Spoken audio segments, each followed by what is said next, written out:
नमस्कार। राजपूत ट्यूटोरियल्स का digital platform रेला में आप सभी का स्वागत है। छत्तीसगढ़ शिक्षक भर्ती परीक्षा के अंतर्गत सामान्य अध्ययन के सिलेबस में इंडियन पॉलिटी, भारतीय राज्य व्यवस्था से संबंधित एक महत्वपूर्ण टॉपिक लेकर मैं आपके समक्ष उपस्थित हुआ हूं। इस टॉपिक का नाम है फीचर्स ऑफ इंडियन कॉन्स्टिट्यूशन, भारतीय संविधान की विशेषताएं। यह टॉपिक न केवल इस परीक्षा के लिए ही महत्वपूर्ण है, बल्कि आप किसी भी कंपटीशन एग्जाम की यदि आप तैयारी कर रहे हैं तो उन सभी परीक्षाओं के लिए यह बेहद ही महत्वपूर्ण टॉपिक है। इस टॉपिक को विस्तार से डील करने के बाद अंत में हम इससे संबंधित जो आपकी परीक्षा में प्रश्न पूछा गया है उस आपके प्रश्नों को भी हम यहां पर देखेंगे। तो चलिए प्रारंभ करते हैं। वैसे भारतीय संविधान की विशेषताएं अनेक विशेषताएं हैं, क्योंकि भारत का संविधान विश्व का एक अनोखा संविधान है, एक अलग संविधान है। इस दृष्टिकोण से भारत की संविधान की विशेषताओं पर नजर डालें तो बहुत सारी विशेषताएं हैं, लेकिन उनमें से हम महत्वपूर्ण विशेषताओं को देखेंगे जहां से आपकी परीक्षाओं में प्रश्न पूछे जाते हैं। तो चलिए स्टार्ट करते हैं। और सबसे पहली विशेषता है कि भारत का संविधान विश्व का सबसे लंबा लिखित संविधान है। ठीक है। अब इस विशेषताओं को अगर हम देखें तो अगर विश्व में संविधान अगर हम देखें तो संविधान मुख्यतः दो प्रकार का, ठीक, तो एक आपको लिखित संविधान रिटेन, और दूसरा आपका मौखिक संविधान या ओरल। तो हमारे देश का संविधान लिखित है। अब इसमें यह पूछा जाता है कि किसी भी देश का संविधान लिखित है तो लिखित संविधान कहे जाने के पीछे तर्क क्या है।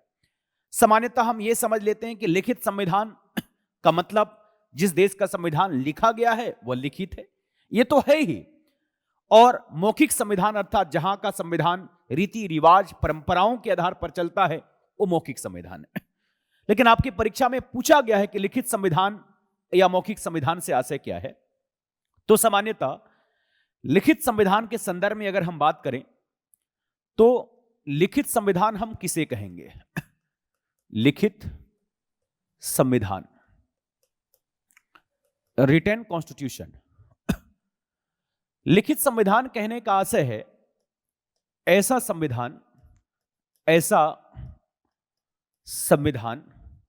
संविधान जिसका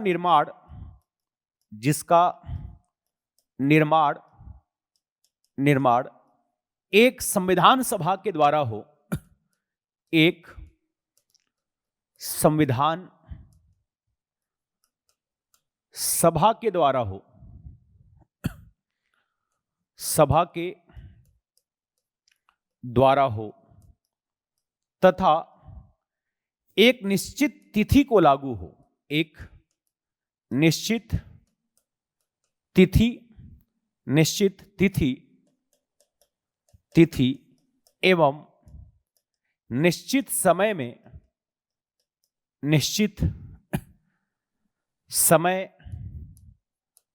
लागू हो, उसे हम क्या कहते हैं? लिखित संविधान कहते हैं। ठीक है। इसमें क्या क्या है कि ऐसा संविधान जिसका निर्माण एक संविधान सभा कॉन्स्टिट्यूएंट असेंबली के द्वारा हो, तथा एक निश्चित तिथि को लागू हो और एक निश्चित समय में लागू हो, उसे हम क्या कहते हैं? लिखित संविधान। जैसे भारत के संविधान का निर्माण एक संविधान सभा के द्वारा किया गया है और एक पर्टिकुलर डेट में अर्थात 26 जनवरी 1950 को हमारा संविधान लागू हुआ है, और इस आपके संविधान को बनाने में एक निश्चित समय अंतराल 2 वर्ष 11 माह 18 दिन का समय लगा है।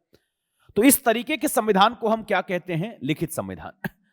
एग्जाम्पल में अगर देखें तो भारत का संविधान लिखित है, अमेरिका का संविधान क्या है आपका? लिखित है।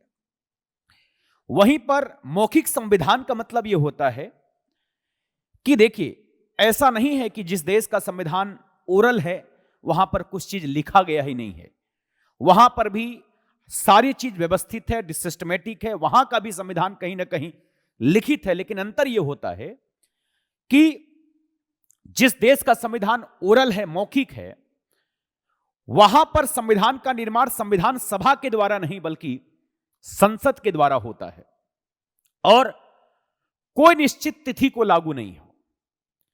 जैसे जैसे प्रावधानों की आवश्यकता पड़ती है, संसद विधि बनाकर उस प्रावधानों के अंतर्गत जोड़ते चले जाते हैं। तो इस तरीके से हमारा भारत का जो संविधान है वो लिखित संविधान है। ठीक है, अब यदि हम देखें कि सबसे लंबा लिखित संविधान हमारे देश का, अब आपको पता है कि हमारे संविधान के अंतर्गत टोटल आपकी अनुच्छेद की संख्या, अगर मूल संविधान की बात करें तो 395 अनुच्छेद, लेकिन यह बढ़कर अभी लगभग 470 से भी ज्यादा अनुच्छेद हो चुके हैं। भाग की संख्या 22 है, अभी भी मूलतः 22 ही है, लेकिन यह संशोधन के माध्यम से इसकी संख्या 25 हो चुकी है।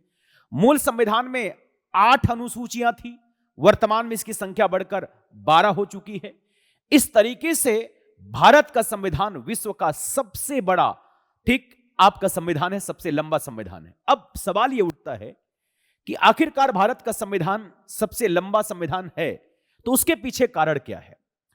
तो देखिए, इसके पीछे अगर हम कारण की बात करें कि क्यों आखिरकार भारत का संविधान सबसे लंबा है, तो सबसे पहला कारण होता है आपका भौगोलिक कारण, ज्योग्राफिकल। ठीक है, दूसरा केंद्र एवं राज्य का एक ही संविधान।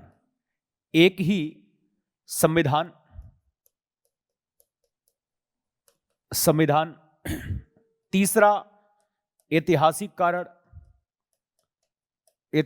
कारण। चौथा कानूनी विशेषज्ञों का शामिल होना। यह हमारे भारत के संविधान के एक लंबा संविधान होने के पीछे कारण है। सबसे पहला अगर कारण की हम बात करें, क्या आपका भौगोलिक कारण।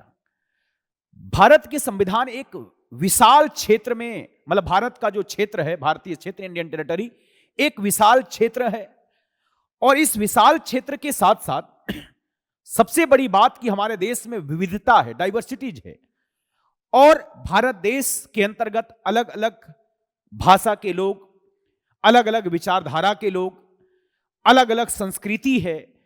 हर एक प्रकार की विशेषताएं हमें अपने देश में देखने को मिलता है। जैसे हम अमेरिका जाते हैं, ब्रिटेन जाते हैं और कोई कंट्री अगर हम जाते हैं तो वहां पर हमें लगभग अगर देखा जाए तो वहां पर चाहे भाषा हो या रहन सहन का तरीका हो, कल्चर हो, लगभग एक समान दिखाई देता है। लेकिन हमारे देश में विश्व के सारे देश के कल्चर को अगर मिलाए तो हमारे देश का कल्चर बनता है। तो इतना ज्यादा विविधता, इतनी ज्यादा डाइवर्सिटीज था कि सभी पक्षों को ध्यान में रखकर भारत का संविधान बनाना था। इसलिए भारत का संविधान विश्व का सबसे बड़ा संविधान हुआ। साथ ही साथ केंद्र और राज्यों का एक ही संविधान। कई राष्ट्रों में केंद्र सरकार और राज्य सरकार की अलग अलग, मतलब केंद्र और राज्यों की अलग अलग संविधान होता है, लेकिन हमारे देश में केंद्र और राज्यों की अलग अलग संविधान नहीं है बल्कि एक ही संविधान है। इस दृष्टिकोण से भी अगर हम देखें तो भारत का संविधान एक वृहद संविधान है। ऐतिहासिक कारण, हिस्टोरिकल रीजन के अंतर्गत, ऐतिहासिक कारण के अंतर्गत यह है कि इस संविधान पर 1935 के अधिनियम का प्रभाव रहा। भारत शासन अधिनियम 1935 और भारत शासन अधिनियम 1935 अपने आप में इतना विशाल और बड़ा आपका अधिनियम था, कानून था, और लगभग हमने 1935 के अधिनियम से लगभग आपका 70% आर्टिकल्स को हमने सीधे तौर पर हमने 1935 के अधिनियम से अडॉप्ट किया है। तो चूंकि 1935 के अधिनियम का प्रभाव रहा, इस दृष्टिकोण से भी भारत का संविधान एक वृहद संविधान हो गया। कानूनी विशेषज्ञों का शामिल होना, जैसे भारतीय संविधान के निर्माण में खास करके दो लोगों का नाम जो कानून के बारे में सबसे ज्यादा विद्वान थे। पहला नाम है डॉक्टर भीमराव अंबेडकर, जो ड्राफ्टिंग कमेटी के अध्यक्ष थे, प्रारूप समिति के अध्यक्ष थे। ये भीमराव अंबेडकर कानूनी विशेषज्ञ थे, कानून के बारे में बहुत ज्यादा जानकार थे। साथ ही साथ संवैधानिक सलाहकार डॉक्टर बी.एन. राव, ये दो लोग कानून के बारे में बहुत ज्यादा विशेषज्ञ थे। और स्वाभाविक सी बात है, जब आप किसी के बारे में बहुत ज्यादा जानते हैं और उनके बारे में अगर किसी के बारे में लिखना हो तो आप मैक्सिमम चीजों को ध्यान में रखकर आप संविधान में लिखने का प्रयास करेंगे। तो वैसे ही doctor Bhimrao Ambedkar, doctor B N. Rau जैसे महान कानूनी विशेषज्ञों का शामिल होना भी एक प्रमुख कारण रहा भारतीय संविधान के आपका बृहद संविधान होने का। इस तरीके से भारत का संविधान विश्व का सबसे लंबा लिखित संविधान है। इसके बाद आते हैं हम विभिन्न स्रोतों से विहित संविधान। भारत का संविधान विश्व के सारे देश के संविधान को समझकर खंगाल कर बनाया गया है। इसलिए डॉक्टर भीमराव अंबेडकर ने बड़े गर्व के साथ यह बात कही कि भारत का संविधान पूरे विश्व के सभी देश के संविधानों को खंगाल कर बनाया गया है। अर्थात हमें जिस देश से जो भी बेहतर व्यवस्थाएं हमें लगी, हमने अपने देश के संविधान में उसे लागू किया। हमें फंडामेंटल राइट्स, ठीक, हमें अमेरिका का अच्छा लगा, हमने अमेरिका के बिल ऑफ राइट्स से मौलिक अधिकार को भारत के संविधान में शामिल किया। हमें आयरलैंड का राज्य का नीति निदेशक तत्व DPSP, directive principle of state policy में हमें अच्छा लगा, तो हमने आयरलैंड से उस प्रावधान को हमने भारतीय संविधान में अडॉप्ट कर लिया। हमें फंडामेंटल ड्यूटीज रसिया का अच्छा लगा, रूस का अच्छा लगा, उसे हमने भारत के संविधान में शामिल किया। इस तरीके से विश्व में आपके बहुत सारे देश से हमने संविधान को समझा और उस संविधान की जो बेहतर व्यवस्थाएं थी, हमें भारत के संविधान में उसे हमने लागू किया, अपनाया। तो विभिन्न स्रोतों से विहित संविधान भी एक भारतीय संविधान की प्रमुख विशेषता है। इसके अलावा आगे बढ़ते हैं हम लोग। नम्यता एवं अनियमितता का समन्वय, अर्थात भारत का संविधान कठोर एवं लचीलेपन का समन्वय है। किसी भी देश का संविधान या तो कठोर है या तो किसी भी देश का संविधान लचीला है, फ्लेक्सिबल है। लेकिन हमारे देश का संविधान नहीं कठोर है, नहीं लचीला है, अर्थात न ही नम्य है न ही अनम्य है, बल्कि दोनों का मिक्सचर है, दोनों का मिश्रण है। अब सवाल यह उठता है कि किसी भी देश का संविधान कठोर और लचीलापन को हम कैसे समझें? तो ध्यान दीजिएगा, किसी भी देश के संविधान कठोर है या लचीला है, इसको समझने के लिए उस देश की संविधान संशोधन की प्रक्रिया से समझा जा सकता है।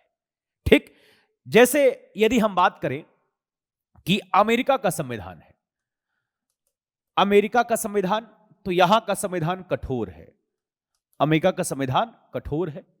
वहीं पर यदि हम ब्रिटेन की संविधान की बात करें तो यहां का संविधान कैसा है? आपका लचीला है। यहां का संविधान कैसा है?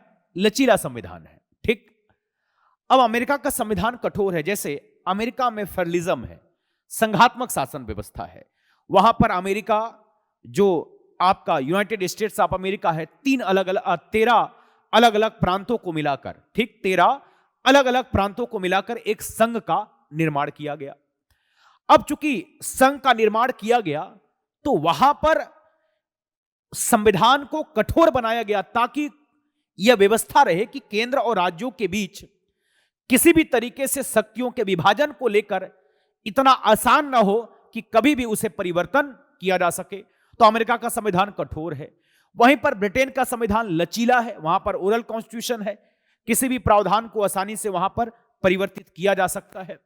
लेकिन भारत का संविधान नहीं कठोर है नहीं लचीला है, बल्कि कठोर एवं लचीलेपन का समन्वय है। तो मैंने कहा कि किसी भी देश के संविधान को समझना है, कठोरता और लचीलेपन को समझना है, तो उस देश की संविधान संशोधन की प्रक्रिया को समझना पड़ेगा। अब हम भारतीय संविधान के अंतर्गत संविधान अगर संशोधन को अगर हम समझें, संविधान संशोधन, तो देखिएगा, वैसे भारत के संविधान के अंतर्गत भारतीय संविधान में संशोधन कहने का मतलब है कि भारतीय संविधान के किसी अनुच्छेद, किसी अनुसूचियां, किसी भाग में अगर कोई भी चेंजेस, कोई परिवर्तन करना है तो आपको संविधान संशोधन करना पड़ेगा। अब संविधान संशोधन 3 प्रकार के बहुमत से किया जा सकता है। ठीक, संविधान में संशोधन 3 प्रकार के बहुमत से किया जा सकता है। पहला है आपका साधारण बहुमत। साधारण बहुमत अर्थात सिंपल मेजोरिटी। दूसरा है आपका विशेष बहुमत, स्पेशल मेजोरिटी। और थर्ड है आपका विशेष प्लस आधे से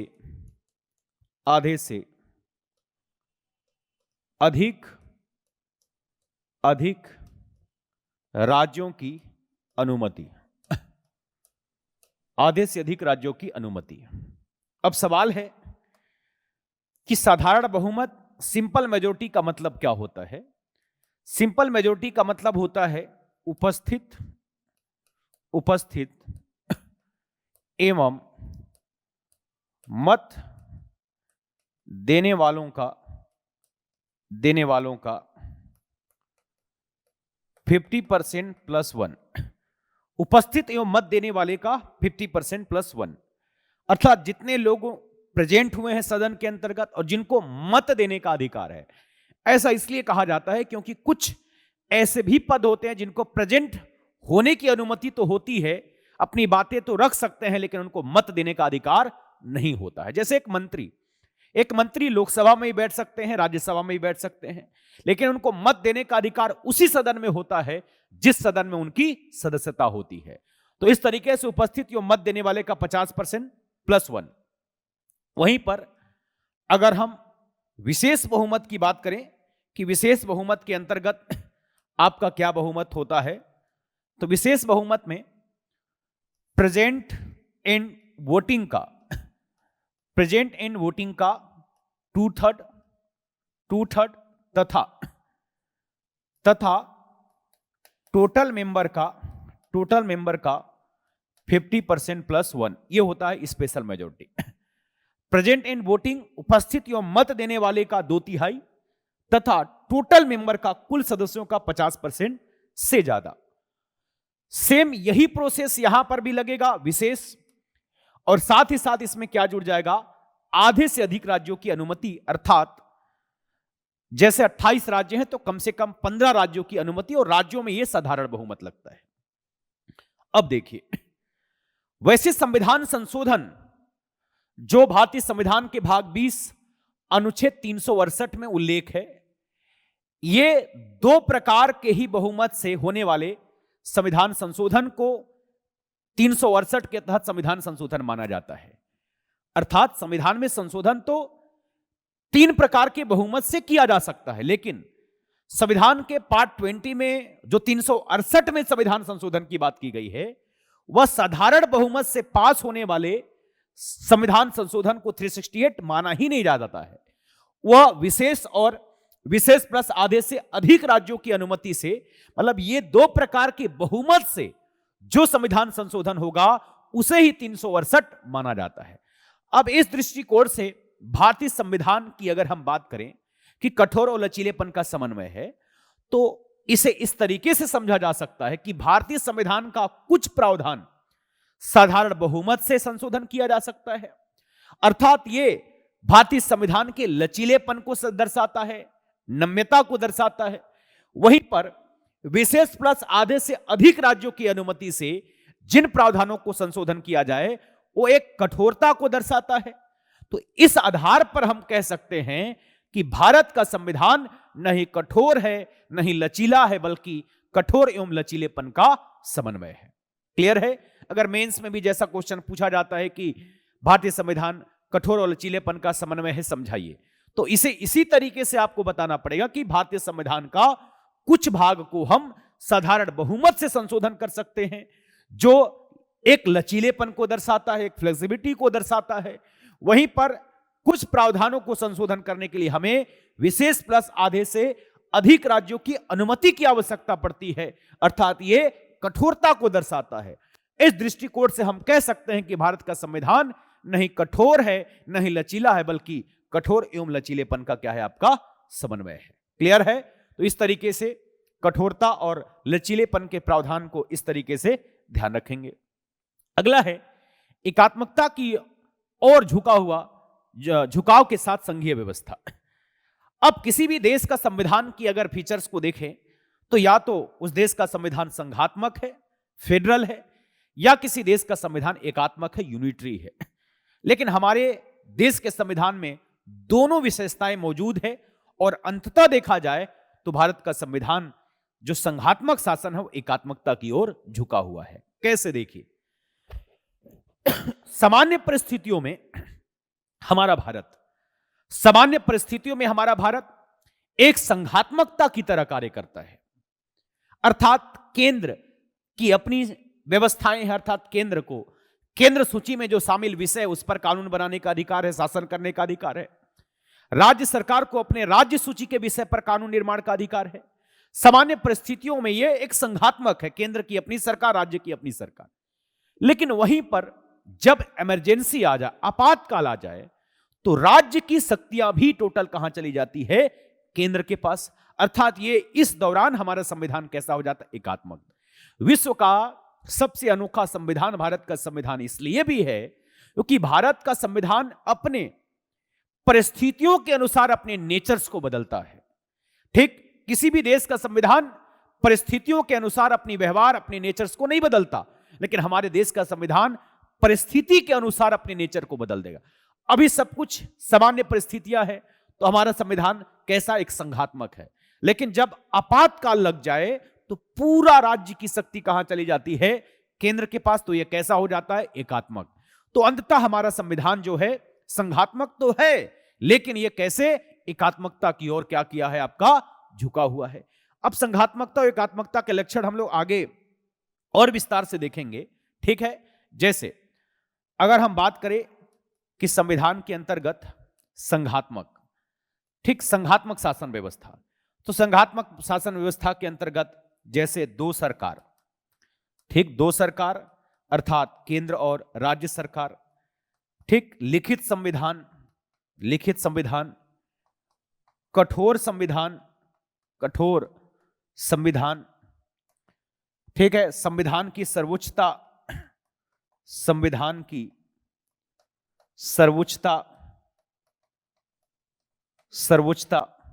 ठीक, इसके अलावा स्वतंत्र न्यायपालिका, ये सब क्या है? संघात्मकता के लक्षण। अब कैसे देखिए, अब संघात्मकता का मतलब यह है कि जहां पर दो सरकारें होंगी, ठीक, जैसे आप यूएसए के एग्जाम्पल से अगर आप समझे तो जो अमेरिका है 13 अलग अलग प्रांतों से मिलकर बना हुआ है। अब समझिए कि भाई यहां पर केंद्र और राज्य है, ठीक, अब ये अलग अलग राज्यों से मिलकर अमेरिका बना है। अब देखिए सीधी सी बात है, अब इन दोनों के बीच जो संबंध है, अब अगर वो प्रावधान लिखा ना गया हो तो बाद में समस्या हो सकता है।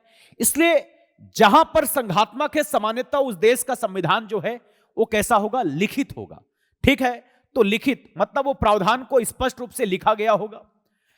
अब चूंकि इन दोनों का संबंध में जो भी प्रावधान है उसे संशोधन करने की प्रक्रिया सरल ना हो, ताकि कोई भी प्रांत अपने आप को अलग कर ले, राज्य से, केंद्र से अलग हो जाए, तो उस देश का संविधान कठोर होता है।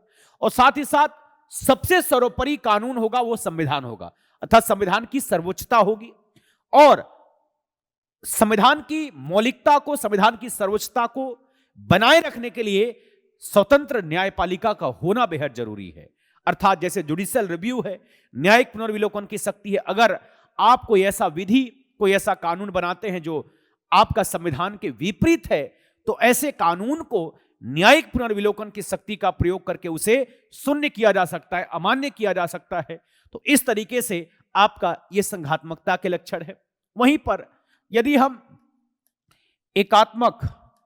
एकात्मक शासन व्यवस्था, यूनिटरी का यदि हम लक्षण देखें तो एक सरकार, वहां पर क्या होगा? एक सरकार, और वो भी कौन सा होगा? आपका केंद्र सरकार होगा। यहां पर केंद्र सशक्त होगा, सशक्त केंद्र, अर्थात सरकार में भी जो सबसे पावरफुल होगा वो कौन होगा? आपका केंद्र सरकार होगा, सेंट्रल गवर्नमेंट होगा। ठीक है, इसके अलावा जैसे आपातकालीन प्रावधान है, आपातकालीन प्रावधान, अर्थात आपातकाल के दौरान पूरी शक्ति कहां चली जाएगी? केंद्र के पास। तो ये एकात्मकता को दर्शाने वाले लक्षण है। भारत में नागरिकता ये एकात्मकता को दर्शाने वाला लक्षण है, क्योंकि नागरिकता पर कानून बनाने का अधिकार केवल और केवल केंद्र को है, राज्य इसमें कोई हस्तक्षेप नहीं कर सकती है। इसके अलावा राज्यों में राज्यपाल की नियुक्ति है, ठीक है, ये भी एकात्मकता को दर्शाने वाले लक्षण है। अखिल भारतीय सेवाओं की नियुक्ति है, अर्थात आईएएस, आईपीएस, आईएफएस, ये भी एकात्मकता को दर्शाने वाले लक्षण है। राज्यों के गठन में नाम में परिवर्तन, सीमा में परिवर्तन, क्षेत्र में परिवर्तन, इसमें भी संसद को शक्ति है। तो ऐसा हमारे देश के संविधान में संघात्मकता के भी लक्षण है और एकात्मकता के भी लक्षण है। इस तरीके से आप जैसे सामान्य परिस्थितियों में तो संघात्मक है, लेकिन आपातकाल के दौरान ये शक्ति कहां चली जाती है? केंद्र में। इसलिए हम कहते हैं कि एकात्मकता की ओर झुकाव के साथ संघीय व्यवस्था। इसके अलावा भारतीय संविधान की सबसे महत्वपूर्ण विशेषताओं में से एक क्या है आपका? ठीक, सरकार का संसदीय रूप, अर्थात संसदीय शासन व्यवस्था। ठीक है, पार्लियामेंट्री गवर्नमेंट सिस्टम, ये हमारे शासन व्यवस्था का सबसे महत्वपूर्ण। जैसे विश्व में शासन व्यवस्था देखें तो या तो अध्यक्षात्मक शासन व्यवस्था या संसदीय शासन व्यवस्था। जैसे अमेरिका में अध्यक्षात्मक शासन व्यवस्था है, लेकिन हमारे देश के अंतर्गत शासन व्यवस्था कैसा है आपका? संसदीय शासन व्यवस्था है। अब संसदीय शासन व्यवस्था के क्या क्या प्रमुख लक्षण होते हैं, ठीक है, इन लक्षणों को हम विस्तार से समझते हैं। देखिए, पहले नामिक एवं वास्तविक कार्यपालिका, अर्थात संसदीय शासन व्यवस्था का पहला लक्षण है कि जिस देश में दो प्रमुख होंगे, दो हेड होंगे, एक आपका नॉमिनल हेड और एक रियल हेड, एक नाम मात्र प्रमुख और एक वास्तविक प्रमुख। और हमारे देश में अगर देखा जाए तो दो हेड, अर्थात जो आपके रियल हेड हैं, ठीक, रियल हेड वो प्रधानमंत्री और नॉमिनल हेड हैं वो आपका प्रेसिडेंट। ठीक है, कौन है? प्रेसिडेंट, अर्थात राष्ट्रपति। अर्थात संविधान पूरी शक्ति राष्ट्रपति को प्रदान करता है, लेकिन इसे व्यवहार में इन शक्ति का प्रयोग कौन करता है? प्रधानमंत्री और मंत्री परिषद। इस तरीके से संसदीय शासन का यह लक्षण होता है कि जिस देश में दो प्रमुख होंगे, एक नाम मात्र प्रमुख और दूसरा वास्तविक प्रमुख। हमारे देश में नाम मात्र प्रमुख राष्ट्रपति और वास्तविक प्रमुख प्रधानमंत्री हैं। ठीक है, इसके अलावा बहुमत प्राप्त दल का शासन। हमारे देश में यह व्यवस्था है कि सरकार उसी की बनेगी जिसे केंद्र में लोकसभा में बहुमत हो और राज्यों के अंतर्गत विधानसभा में बहुमत हो। ठीक है, तो लोकसभा में बहुमत दल का नेता ही क्या बनाता है? सरकार बनाता है। ठीक है, अर्थात जिस भी दल को, जिस भी पार्टी को या गठबंधन को लोकसभा में मेजोरिटी होगा, लोकसभा में बहुमत होगा, उसी की सरकार बनाई जाती है, चाहे केंद्र में हो या राज्य में हो। केंद्र में लोकसभा में और राज्य के अंतर्गत आपका विधानसभा के अंतर्गत। ठीक है, इसके बाद हम सामूहिक उत्तरदायित्व, पूरी मंत्री परिषद, काउंसिल ऑफ मिनिस्टर, ठीक है, यह काउंसिल ऑफ मिनिस्टर किसके प्रति उत्तरदायी है? संसद। और संसद में भी अगर देखा जाए तो किस पर? लोकसभा पर। कहा जाता है कि मंत्री परिषद एक टीम की तरह काम करते हैं। ठीक है, अर्थात संविधान जो पूरा पावर देता है वो किसको देता है? मंत्री परिषद को। ठीक, इंडिविजुअल किसी एक को अधिकार नहीं है। अर्थात यह कहा गया कि सरकार के अंतर्गत जो कुछ भी काम होंगे वो पूरे मंत्री परिषद सलाह के माध्यम से कार्य करेंगे।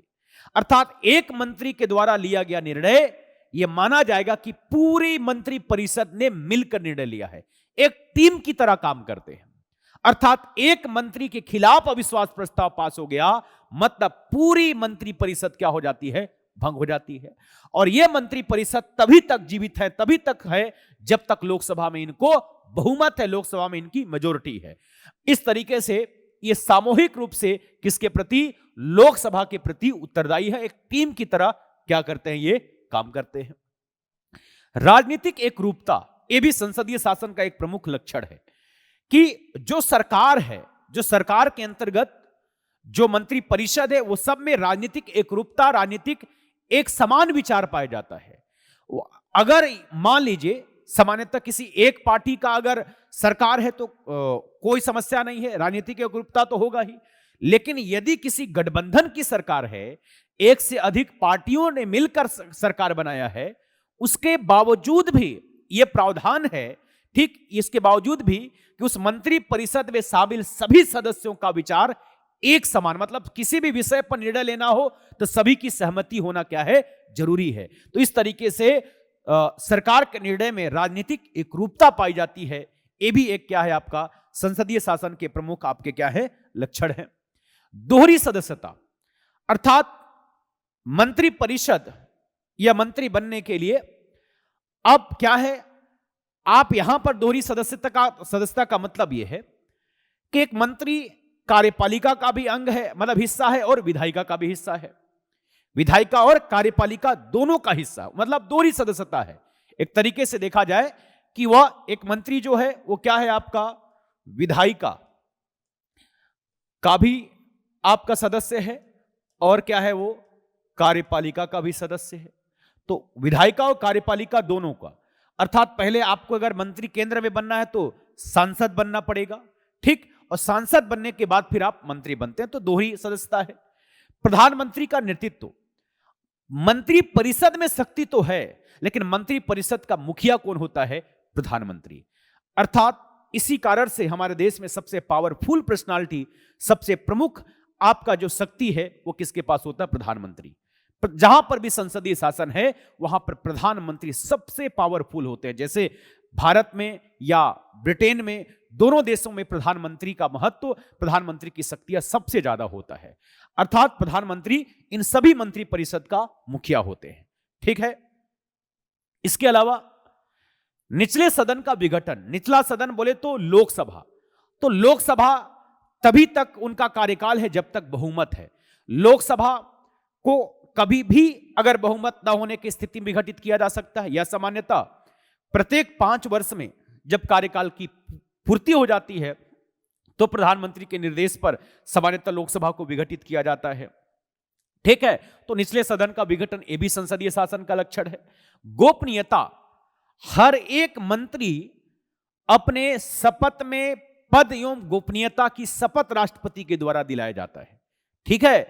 अर्थात अपने द्वारा जो भी नीतियां हैं, कार्यवाही है, उसको गोपनीय बनाए रखना उनका कर्तव्य होता है। इस तरीके से गोपनीयता भी इस तरीके क्या है आपका संसदीय शासन के लक्षण है। आपके परीक्षा में इतना डिटेल नहीं, लेकिन ये 8 पॉइंट हमने जो देखा है वो 8 पॉइंट आपको याद रखना है कि संसदीय शासन के इनमें से कौन सा लक्षण है, कौन सा लक्षण नहीं है, ऐसा प्रश्न आपसे पूछा जाता है, ठीक है। चलिए आगे चलते हैं हम। उसके बाद संघीय व्यवस्था, अर्थात जो हमने पीछे देखा कि संघात्मक और एकात्मक, ये भी आपकी परीक्षा के लिए बेहद जरूरी है कि संघात्मक शासन व्यवस्था के लक्षण क्या क्या है, एकात्मक शासन व्यवस्था के लक्षण क्या है, ठीक। तो संघात्मक शासन के अंतर्गत देखा जाए कि संघीय सरकार कैसे है, जहां पर दोहरी सरकार, अर्थात राष्ट्रीय और आपका क्षेत्रीय, मतलब केंद्र और राज्य सरकार, जहां पर 2 सरकारें होंगी, केंद्र की अपनी और राज्य की अपनी, वो कैसी सरकार है आपका संघात्मक या संघीय है। लिखित संविधान, ठीक है, अर्थात केंद्र और राज्य के बीच जो भी आपका प्रावधान है वो लिखित रूप से आपका लिखा गया है। तो जहां पर भी संघात्मक शासन व्यवस्था है वो संविधान कैसा है आपका लिखित है। इसके अलावा राष्ट्रीय एवं क्षेत्रीय सरकारों के मध्य शक्तियों का विभाजन, अर्थात केंद्र सरकार और राज्य सरकार के बीच शक्ति को बांट दिया गया है। जैसे हम संविधान के अंतर्गत 7वीं अनुसूची में,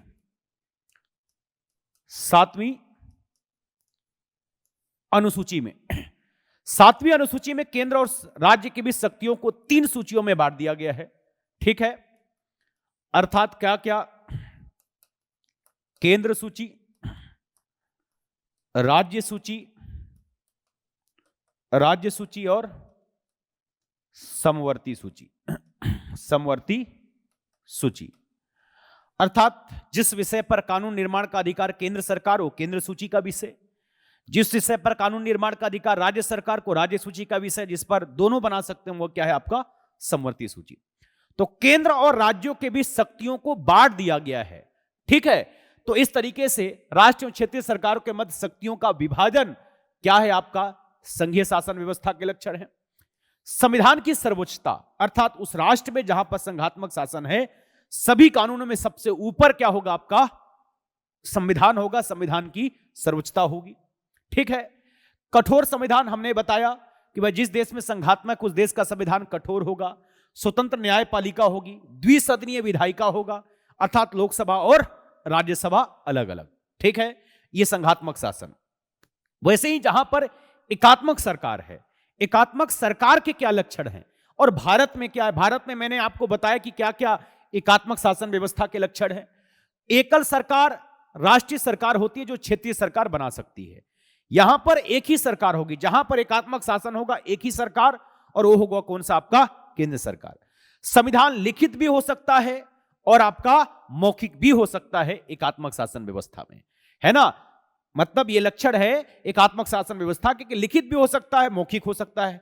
चूंकि हमारे देश का संविधान लिखित है, इसलिए हमारा देश की शासन व्यवस्था लिखित संविधान जो है वो संघात्मकता को दर्शाने वाले लक्षण है। ठीक है। उसी तरीके से अगर देखें हम तो शक्तियों का कोई विभाजन नहीं होता। समस्त शक्तियां किसके पास होगी? केंद्र के पास। एकात्मक लक्षण का मतलब केंद्र सरकार सशक्त होती है, अर्थात सारी शक्तियां किसके पास होगा? आपका केंद्र के पास होता है। ठीक है। संविधान सर्वोच्च हो भी सकता है, नहीं भी हो सकता है। जैसे जापान है, वहां पर संविधान की सर्वोच्चता है, और आपका ब्रिटेन है वहां पर नहीं है। तो इसलिए सर्वोच्च हो भी सकता है, नहीं भी हो सकता है। लेकिन हमारे देश की संविधान सर्वोच्च है। ठीक है। सभी कानूनों में सबसे ऊपर क्या है? आपका संविधान है। वैसे ही संविधान कठोर भी हो सकता है, लचीला भी हो सकता है, जैसे फ्रांस का संविधान और ब्रिटेन का संविधान। लेकिन हमारे देश का संविधान कैसा है? कठोर है। ठीक। अगर यहीं पर लचीला संविधान अगर दे तो लचीला संविधान आपको जो दर्शाता है, ठीक है, वो दर्शाता है आपको एकात्मकता को, अर्थात कठोरता। लेकिन भारत में अगर बात करें हम तो एक लचीला संविधान, जो लचीले का प्रावधान है वो किसको दर्शाता है? संघात्मक एकात्मकता को। और जो कठोर प्रावधान है, कठोर संविधान, वो किसको दर्शाता है? आपका संघात्मकता को। न्यायपालिका स्वतंत्र हो सकता है, नहीं भी हो सकता है, एकात्मकता के लक्षण है। विधायिका द्विसदनीय भी हो सकता है और एक सदनीय भी हो सकता है, जैसे द्विसदनीय ब्रिटेन का, एक सदनीय आपका किसका? चीन का। तो इस तरीके से आपके ये संघात्मकता और एकात्मकता के लक्षण हैं। वैसे आप इसके अंतर्गत संघात्मक और एकात्मकता में आप जो विभिन्न प्रावधानों को, जैसे एकात्मकता के लक्षण की बात की जाए, एक सरकार, एकात्मकता के लक्षण वो भी केंद्र। ठीक है। दूसरा अगर देखा जाए तो इमरजेंसी प्रोविजन, आपातकालीन प्रावधान। ठीक। भारत देश की नागरिकता एकात्मकता को दर्शाने वाले लक्षण है। राज्यपाल की नियुक्ति एकात्मकता को दर्शाने वाले लक्षण है। ठीक है। अखिल भारतीय सेवाओं की नियुक्ति एकात्मकता को दर्शाने वाले लक्षण हैं। राज्यसभा में असमान प्रतिनिधित्व एकात्मकता को दर्शाने वाले लक्षण हैं। ठीक है। तो ये सारी व्यवस्थाएं एकात्मकता को दर्शाने वाले भारत के अंतर्गत लक्षण है। तो उन प्रावधानों को आप ध्यान रखिएगा। ठीक है। चलिए अब इन विशेषताओं से संबंधित जो महत्वपूर्ण प्रश्न आपसे पूछे गए हैं, उन प्रश्नों को हम देखते हैं कि क्या क्या प्रश्न पूछा गया है। देखिए, सबसे पहला प्रश्न है, भारत एक गणतंत्र है। ठीक है। क्योंकि अब देखिए, सामान्यतः गणतंत्र का मतलब, पहले आप यहां पर गणतंत्र से संबंधित प्रावधानों को समझिए। गणतंत्र, हमारा भारत एक डेमोक्रेटिक कंट्री है, एक गणतंत्रात्मक व्यवस्था है। गणतंत्र का मतलब यह होता है कि जिस देश के राष्ट्र प्रमुख निर्वाचित होंगे, वंशानुगत नहीं होंगे। सबसे पहला, जिस देश के राष्ट्राध्यक्ष अर्थात राष्ट्र प्रमुख निर्वाचित होंगे,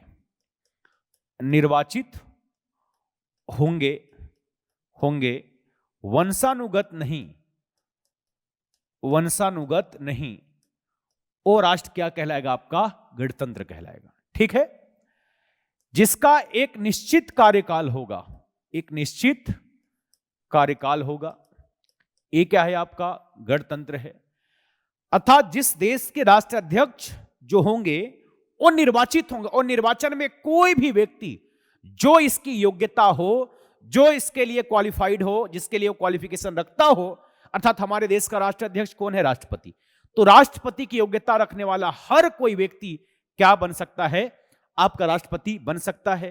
अर्थात जैसे ब्रिटेन में है, ब्रिटेन के राष्ट्राध्यक्ष कोई आम व्यक्ति, आम जनता नहीं बन सकती। वहां पर उसी आपके रॉयल फैमिली से संबंधित जो वंशानुगत है उसी परिवार का व्यक्ति ही कोई बन सकता, आम व्यक्ति नहीं बन सकता है। लेकिन हमारे देश में जो राष्ट्राध्यक्ष है वो निर्वाचित होते हैं, ठीक, वंशानुगत नहीं होता कोई भी व्यक्ति इस पद के लिए। अर्थात भारत देश में लगभग आपके जो संवैधानिक पद है उसमें कोई भी उस योग्यता का रखने वाला व्यक्ति निर्वाचित हो सकता है, ठीक है। और उनका एक निश्चित कार्यकाल होता है ना। 5 वर्ष का दोबारा अगर आपके में क्षमता है, आप योग्य हैं, दोबारा भी बन सकते हैं, लेकिन एक निश्चित कार्यकाल, अर्थात भारत के राष्ट्रपति का 5 वर्ष का एक निश्चित कार्यकाल होता है। क्लियर है? अब इस प्रश्नों को समझें। भारत एक गणतंत्र है क्योंकि हम प्रतिवर्ष 26 जनवरी को गणतंत्र दिवस मनाते हैं। ऐसा यह कारण नहीं है कि भारत एक गणतंत्र है इसलिए क्योंकि 26 जनवरी को मनाया जाता है, ऐसा नहीं है। भारत का कोई पद वंशानुगत नहीं है, यह है। तो भारत में कोई भी संवैधानिक पद वंशानुगत नहीं है, ठीक है। विभिन्न पद निर्वाचन से भरे जाते हैं, यह आपका गणतंत्र की एक विशेषता है। संसदीय शासन व्यवस्था, यह ऐसा इसका लक्षण नहीं है। राष्ट्रपति का पद निर्वाचन से भरा जाता है, ठीक है, मतलब राष्ट्रपति भारत का निर्वाचित होता, वंशानुगत नहीं होता, यह इसका लक्षण है। गणतंत्र दिवस के लिए एक विधि तय है, ऐसा नहीं।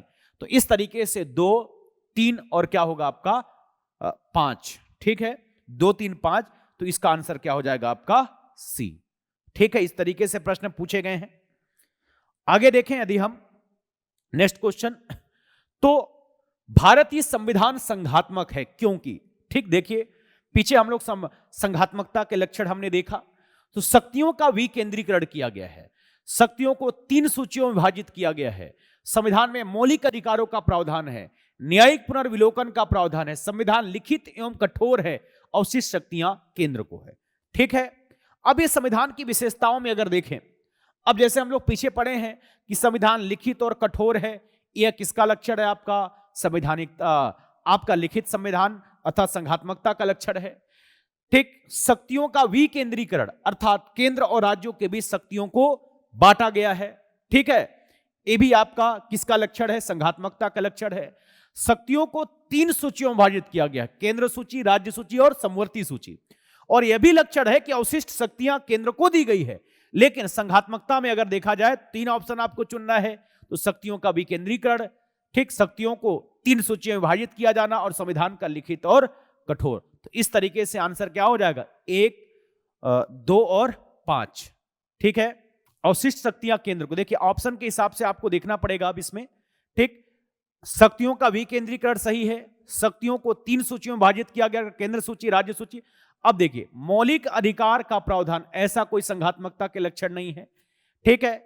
न्यायिक पुनर्विलोकन की शक्ति, यह न्यायिक पुनर्विलोकन की शक्ति कहीं ना कहीं यह भी एक लक्षण आप समझ सकते हैं, क्योंकि देखिए हमारे देश में संविधान सर्वोच्च है, संविधान की सर्वोच्चता और न्यायिक पुनर्विलोकन की शक्ति क्या है कि यदि कोई भी ऐसा कानून, एक ऐसी व्यवस्था अगर केंद्र या राज्य सरकार करती है जिसमें संविधान के विपरीत है, तो उसे आप न्यायिक पुनर्विलोकन के तहत क्या किया जा सकता है, उस कानून को, उस व्यवस्था को शून्य भी किया जा सकता है, ठीक।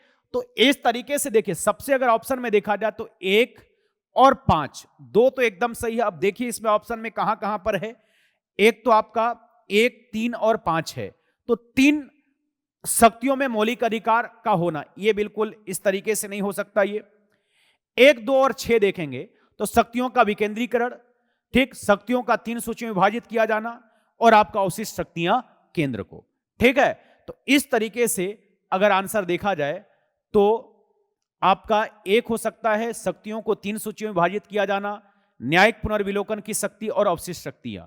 तो इस आधार पर अगर देखा जाए तो ज्यादा आपका जो सही है वो है आपका 1, 2 और 6, ठीक है, 1, 2 और 6 अवशिष्ट शक्तियां।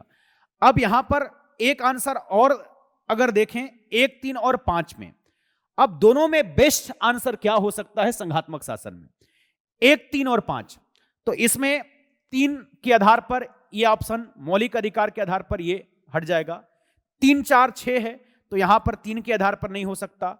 अब 2, 4, 6 के आधार पर अगर देखें हम तो 2 है, 4 है और 6 है। तो इस आधार पर न्यायिक पुनर्विलोकन की शक्ति को अगर हम शामिल करके देखें तो भी एक बन सकता है, लेकिन ज्यादा इंपॉर्टेंट जो है शक्तियों का विकेंद्रीकरण, 3 सूचियों में विभाजित किया जाना और आपका अवशिष्ट शक्तियां केंद्र को, तो ये आपके इस आधार पर ज्यादा बेहतर सही लगता है। तो केंद्र सूची के अंतर्गत आपका संघात्मक शासन व्यवस्था, एकात्मक शासन व्यवस्था के लक्षणों से लगातार क्वेश्चन यहां से आपसे पूछा जाता है, तो इसको याद रखेंगे। इसके बाद भारतीय संविधान कठोर है क्योंकि संशोधन की प्रक्रिया कठोर है, विधायी प्रक्रिया सरल है, संशोधन प्रक्रिया और विधायी प्रक्रिया में अंतर है, संशोधन में राज्यों का भाग दिया गया है, संविधान में संशोधन प्रक्रिया का उल्लेख है, संशोधन में संसद के दोनों सदनों को समान अधिकार दिया गया है। अब कठोर है संविधान, इसके लक्षण क्या है? तो हमने ये देखा कि किसी भी देश का संविधान कठोर है, उसका मतलब यह है कि उसमें संशोधन की प्रक्रिया जो है वो जटिल है। तो संशोधन की प्रक्रिया कठोर है, यह आपका एक लक्षण हो जाएगा। विधायी प्रक्रिया सरल है, नहीं। संशोधन प्रक्रिया और विधायी प्रक्रिया में अंतर है, यह भी नहीं हो सकता। संशोधन में राज्यों को भाग दिया गया है, अर्थात कठोरता में वही चीजें हैं जैसे हमने संविधान संशोधन के अंतर्गत देखा कि जिन प्रावधानों को साधारण बहुमत संशोधन कर सकते हैं, वो क्या है? आपका लचीलेपन को दर्शाता, जिसको विशेष प्लस आधे से अधिक राज्य, तो वहां पर राज्यों को भी शामिल किया गया है, तो संशोधन में राज्यों का भाग, ये कठोरता को दर्शाता है। ठीक, संविधान में संशोधन प्रक्रिया का उल्लेख है, ठीक है ना। तो इस तरीके से देखा जाए तो 1-4, ठीक, 1-4 के साथ आपका संशोधन में संसद के दोनों सदनों का समान अधिकार है, मतलब संसद में जो भी आपका संशोधन होगा, जिस बहुमत से लोकसभा में उसी बहुमत से राज्यसभा में, मतलब दोनों को बराबर अधिकार है। इस तरीके से इसका आंसर क्या हो जाएगा आपका? 1, 4 और 6। ठीक, 1, 4 और 6। ठीक, देखिए बहुत सिंपल है। कठोर और लचीलेपन को समझने के लिए जो प्रावधान को साधारण बहुमत संशोधन कर सकते हैं वो क्या है? लचीला है। लेकिन जिन प्रावधानों को आपका संशोधन की जो प्रक्रिया हमने देखा कि उपस्थित एवं मत देने वाले का 2/3 तथा कुल सदस्यों का पूर्ण बहुमत के साथ आधे से अधिक राज्यों की सहमति, तो यह आपके क्या है? दर्शा रहा है कठोरता को। तो इस दृष्टिकोण से संशोधन की प्रक्रिया कठोर, ठीक, संशोधन में राज्यों का भाग दिया जाना और दोनों सदनों को संशोधन में बराबर अधिकार है, ये भी क्या है? आपका कठोरता के लक्षण है। तो 1, 4 और 6। अगला क्वेश्चन है, भारतीय संविधान में एकात्मकता के लक्षण कौन कौन है? देखिए इसमें शक्तियों का विकेंद्रीकरण, ठीक, बिल्कुल भी नहीं। राज्यों में राज्यपाल की नियुक्ति, एक लक्षण ये है। शक्तियों का विभाजन केंद्र के पक्ष में, ठीक है, ये भी एकात्मकता। लिखित संविधान, ठीक, वो और कठोर संविधान संघात्मकता के लक्षण है। राज्यों को राज्यसभा में असमान प्रतिनिधित्व, ये भी आपका किसका लक्षण है? आपका एकात्मकता के। प्रधानमंत्री राज्यसभा का भी सदस्य हो सकता है, तो ये सामान्यता लक्षण नहीं है। तो इस आधार पर देखा जाए तो क्या क्या हो जाएगा? 2, 3, ठीक है। 2, 3 के साथ आपका क्या? ये आपका 5, 2, 3 और 5, तो आंसर क्या हो जाएगा आपका? सी। तो इस तरीके से संघात्मकता के क्या क्या लक्षण है, एकात्मकता के क्या क्या लक्षण है, बहुत अच्छे से इन प्रावधानों को याद रखिएगा। लास्ट है, भारत का संविधान लिखित है, यह भी आपसे क्वेश्चन पूछा गया है, ठीक, यह एक निश्चित अवधि में बनाया गया, हमने देखा। यह एक निश्चित संविधान सभा द्वारा बनाया गया, यह भी हम लोग पढ़े। डॉक्टर भीमराव अंबेडकर की अध्यक्षता में सभा बनाया गया, ऐसा लिखित संविधान के संदर्भ में ऐसी बात नहीं है। संविधान नागरिकों को मौलिक अधिकार प्रदान करता है, इसलिए लिखित है, ऐसा नहीं है। एक निश्चित तिथि को लागू किया गया है, ये भी आपका लिखित संविधान के लक्षण है। तो इस तरीके से 1, 2 और 5, ठीक है, आंसर क्या हो जाएगा आपका? बी। तो ये आपके जो संविधान के अंतर्गत मूलभूत विशेषताएं हैं, इन विशेषताओं के अंतर्गत इन सारे प्रावधानों को हमने देखा। ठीक, उम्मीद करता हूं ये सारे प्रावधान आपको अच्छे से समझ में आए होंगे। धन्यवाद।